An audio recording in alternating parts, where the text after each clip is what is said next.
This is Rockin' with Jim, man. It's with Jim from Texas Straps. So how you doing, my man?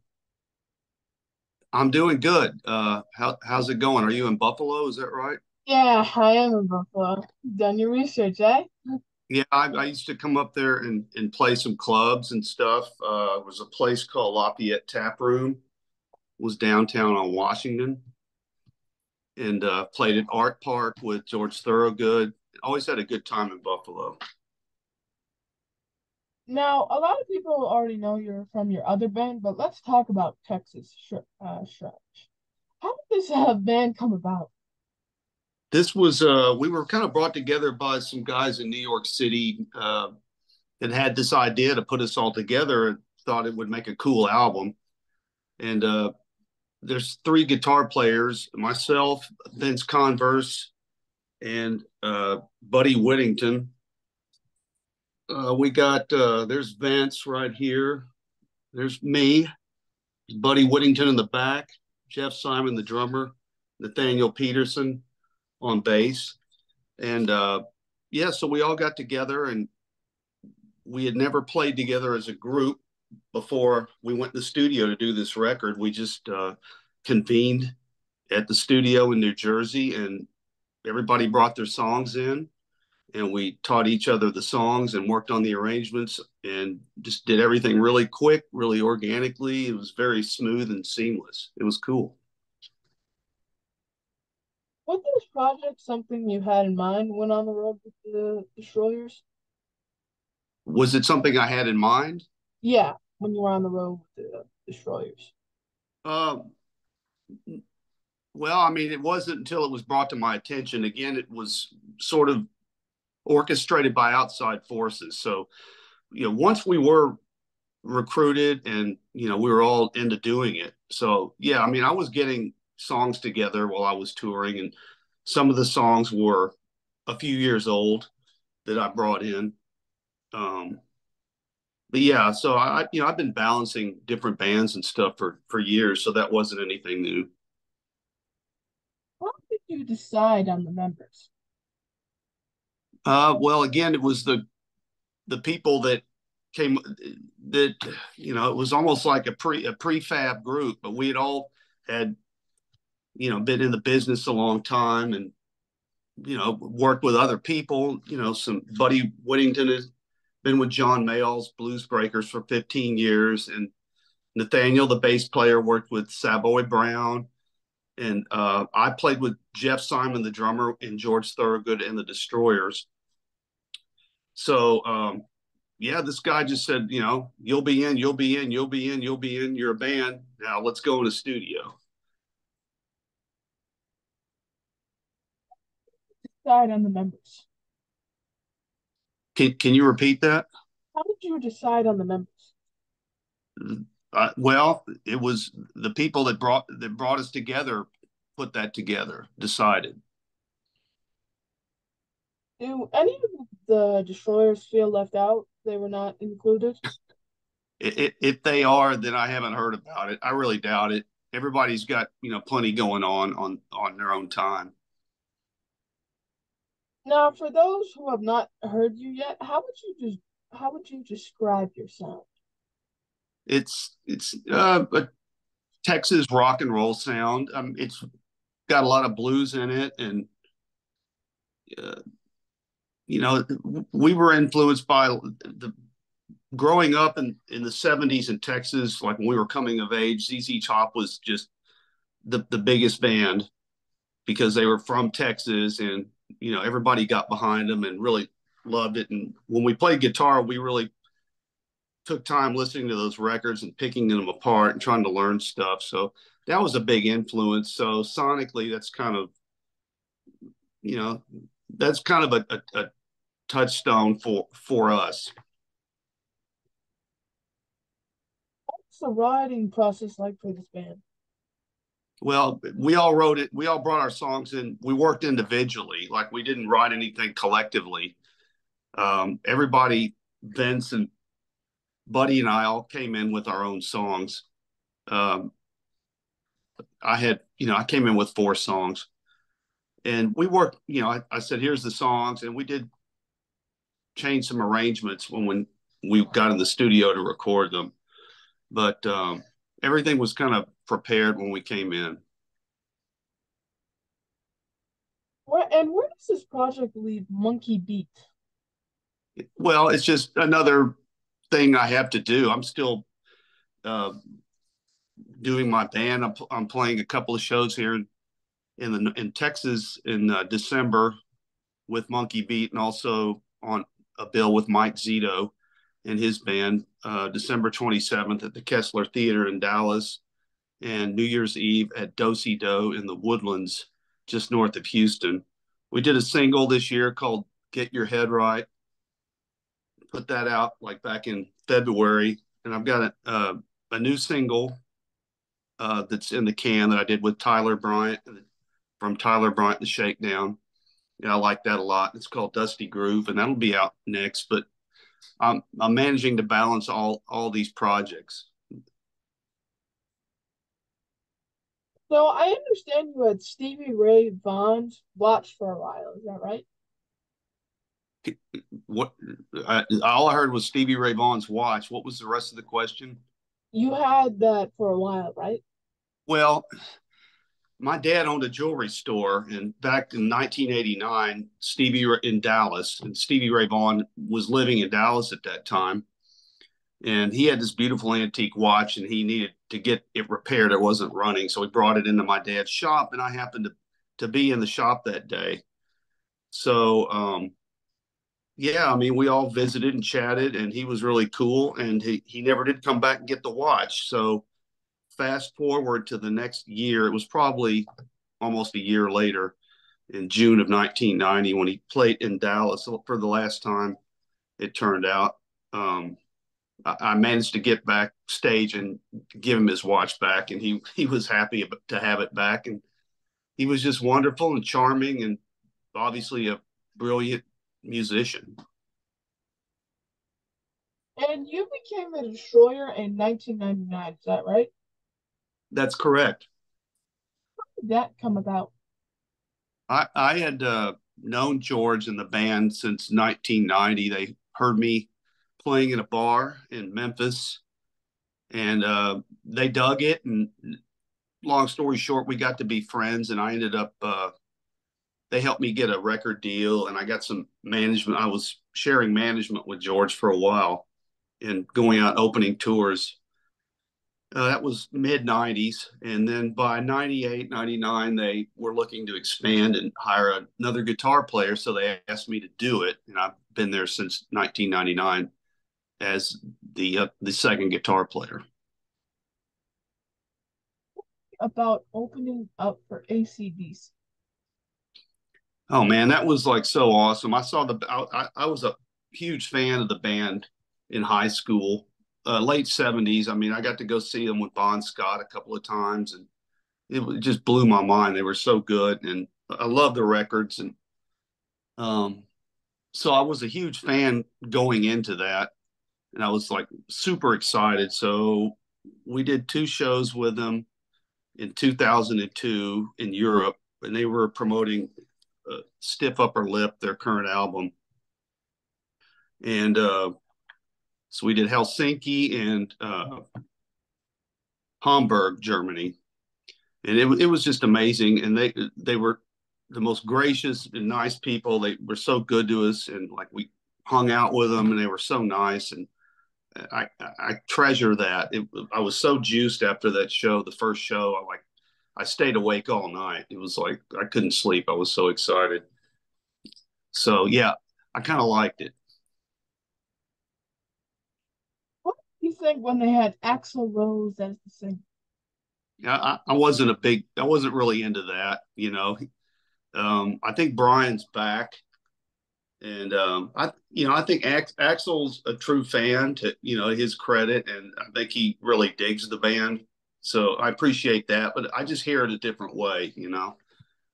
Um, I think he did a good job, but I was like a Bon Scott fan first, and I love Brian, and Brian's wonderful, and it was the best choice they could have made.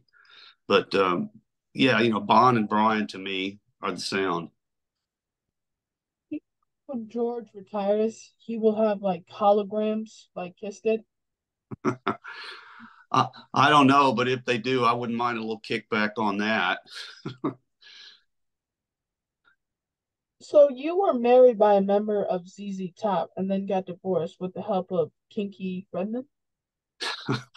Yeah, it was Billy Gibbons from ZZ Top was my minister, and just we got and my wife and I did divorce later on, and as a gag, I had the divorce papers blessed by Pinky Friedman, who's a humorist, a writer, a musician uh, from Texas. I think kind of before your time. I mean, so yeah, he's sort of a lovable character, acerbic and but real funny. So I don't know. It was just a gag. I thought the blessing of the divorce papers was, and the wedding ceremony itself was really cool. Billy took it really seriously and was great to my wife and I. Uh, do you plan on playing some shows to promote the new album? Yeah, in fact, we're doing some now. Buddy and I are doing. We've done one here in the North Texas area in Fort Worth, and we've got some more booked after the first of the year. And I'll be looking to book some out of town stuff for the band in 2024 once I get my touring schedule windows all in place. So there's no conflict. What was life like for you on the road? Um, it's you wait around a lot. There's a lot of sitting around, and you're on stage about 90 minutes a night. You're just kind of hanging out the rest of the time. So you have to learn to deal with that. Um, but yeah, I enjoy going on the road. I enjoy being home too. So usually when I'm tired of one, it's time to go do the others. So it works out. What's the best venue you've ever played? The best venue I've ever played.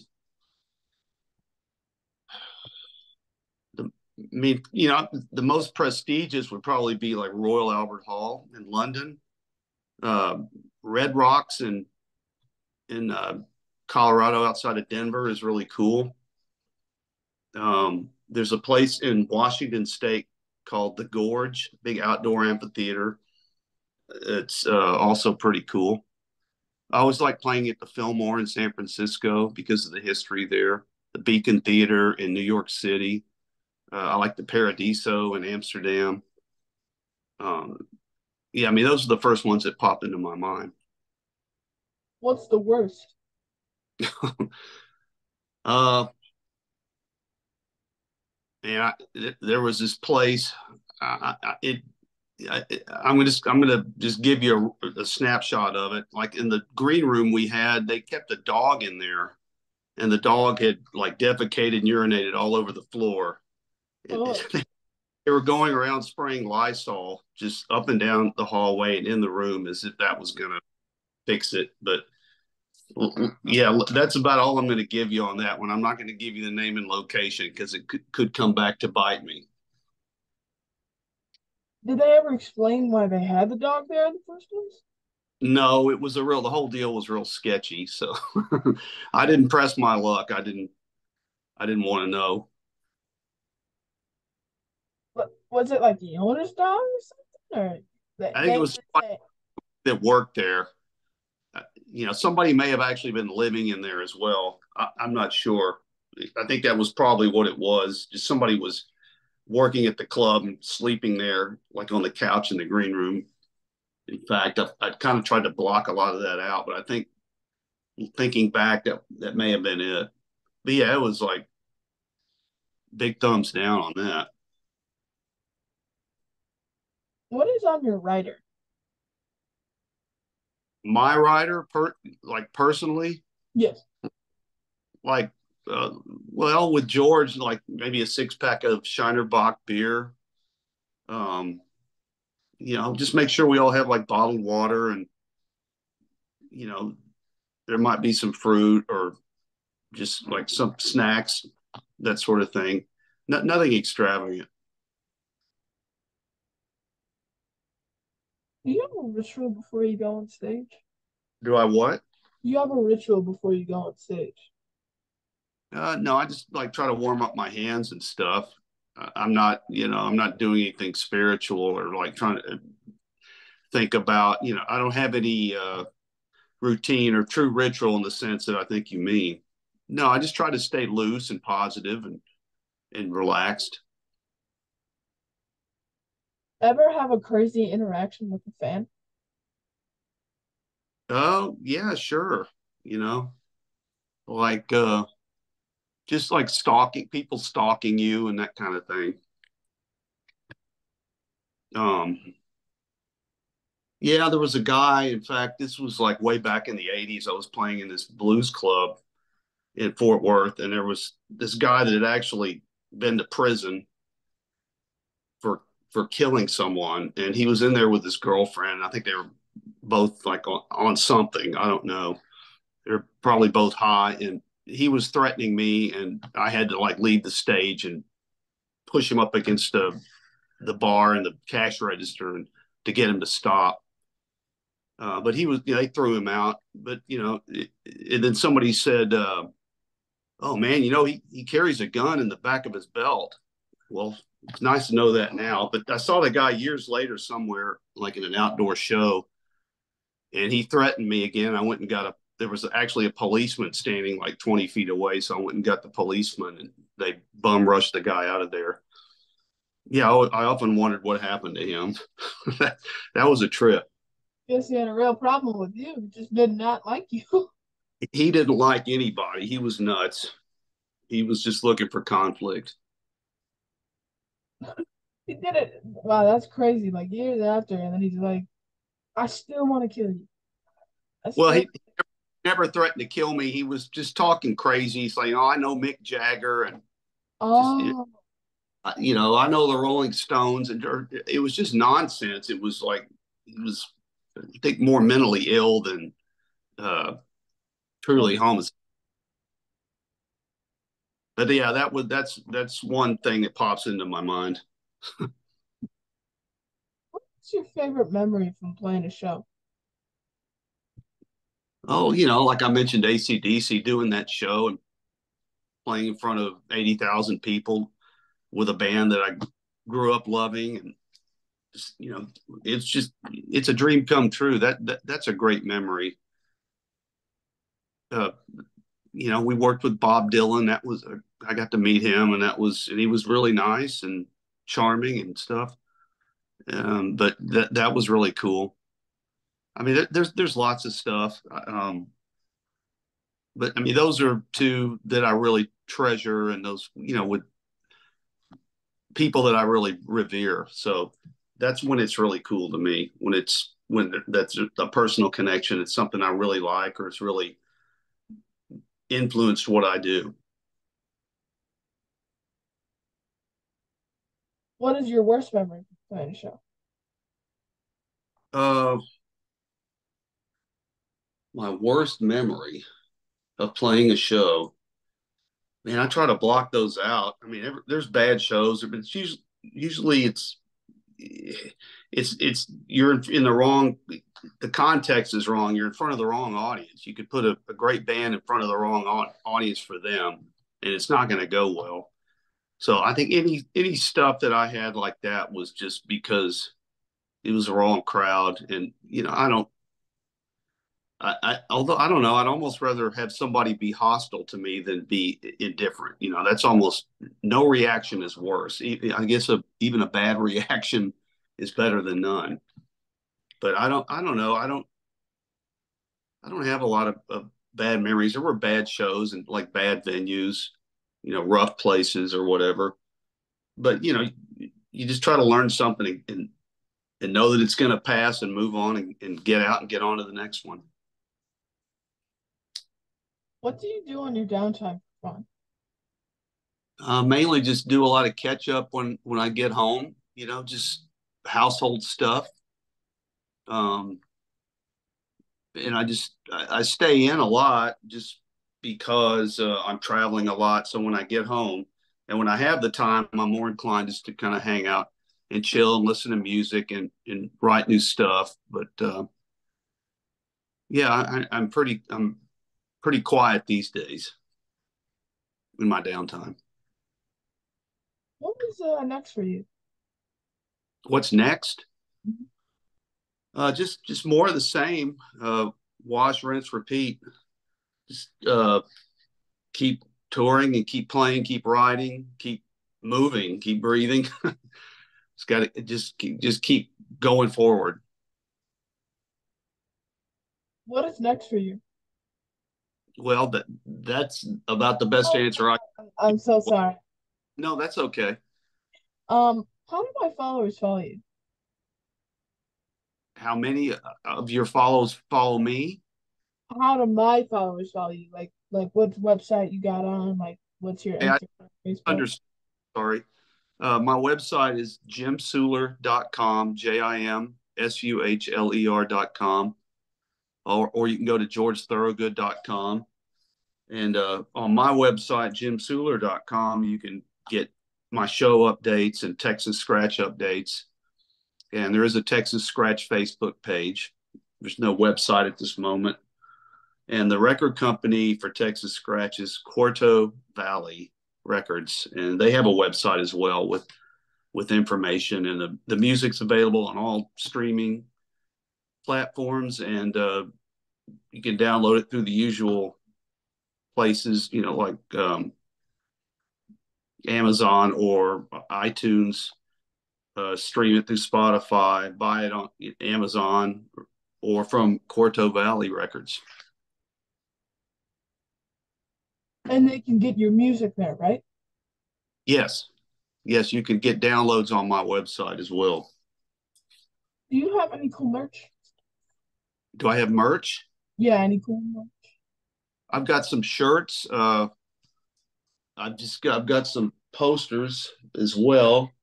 I'm actually looking at some new posters that I just got. I just have to open it. Give me a second. But I just got these today, in fact, for my show on December 27th. Wow. And that's for the Kessler Theater, my band Monkey Beat with Mike Zito. Yeah, it looks like a pack of cigarettes with guitars in it. Yeah, that But looks yeah, I've got CDs. I've got shirts with this logos for Get Your Head Right, which is like this Day of the Dead owl. It's like a Texas Mexican border, uh, you know, uh, vibe happening with that. And then we got CDs for Texas Scratch and T-shirts with that same design. So yeah, I've got some stuff, and you can pick it up at the shows. And I'm just selling downloads on the website right now, but I may reconsider that. you gotta hook up your boy with some fresh gear, man. Come on. You gotta give me at least one of those cool posters. I'll hook you up, man. Just you can email me your address or something. You have that information? Huh? I'll Okay, send it to you. I appreciate it a lot. I'll send you something. Fun question time. You're on death row and it's time for your final meal. What is on the menu? I don't think I'd have much of an appetite if I was about to go into the gas chamber. I've actually thought about that, and I don't think I could eat. I'd be too freaked out. Not a single thing. Uh, I mean, you remove the death part, I guess. Some some green chili chicken enchiladas with refried beans and rice, like New Mexico style. Not with chili like in Texas, but New Mexico style. I really like that.